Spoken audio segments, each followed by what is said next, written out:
نو چې برداشت ترکیبي د ناحقې خبرې د ناجایزې خبرې د دروغو خبرې د ظلم د خبرې نو بیا راشه سیلمین جوړ شه دکاندار جوړ شه او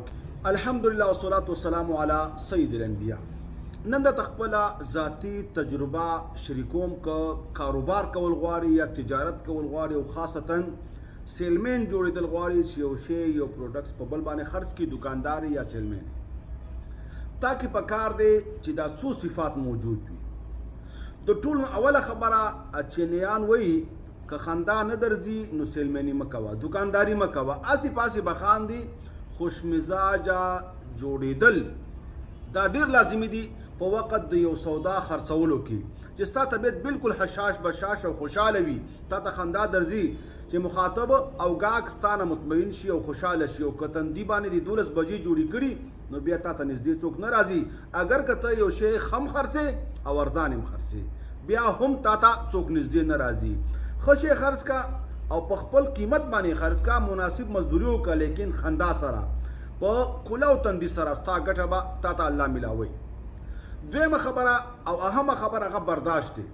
برداشت بعضې خلکو کې اکثر دا خبره مونږ اورو زه ډېر حیرانېږم یاره وایي ناحقه خبره نشم برداشت کولی غلطه خبره نشم برداشت کولی د الله تعالی بنده برداشت کول د ناحقې دي برداشت کول د غلطي دي. نو که څوک تا ته ښه خبره وکړي نو هغه کې به د برداشت څه خبرې صبر کې به امتحان ستا کله راځي د صبر او د برداشت امتحان خو هله دی چې هغه ته غلطه وکړي هغه ته ناجایزه وکړي هغه سره د ظلم خبره وکړي هغه داسې یو خبرې چې د برداشت کولو نه بلکې د غضب او د غصې او تپې کنټرول وکړي دې ته برداشت وایي دې ته صبر وایي. نو تا ته به یو ګاهک داسې خبره وکړي چې تا سره به اعلی شي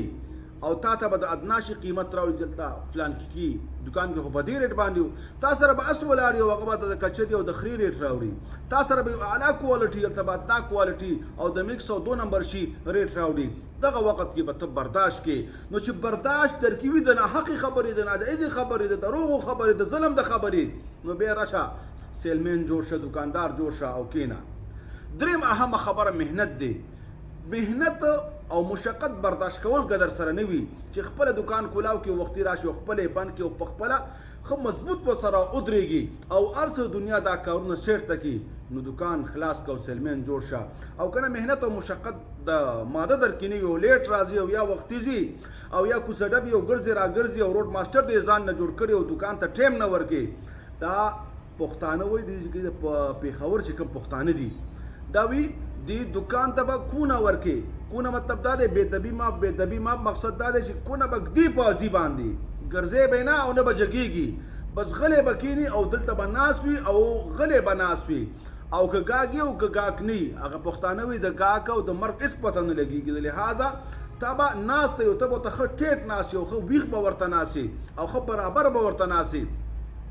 دا غینه پس به ان شاء الله ستا دا کار کامیابیږي او الله تعالی به تا ته ترقی در نصیب کوي. نورم دي چې هغه د دکان حواله سره او د دکاندار حواله سره متعلق دي. د دکان حواله سره دا کوشش به دا کوي چې غټ دکان ته ونیسي چې کله ستا وړوکی دکان وي نو مشران دا خبره کوي چې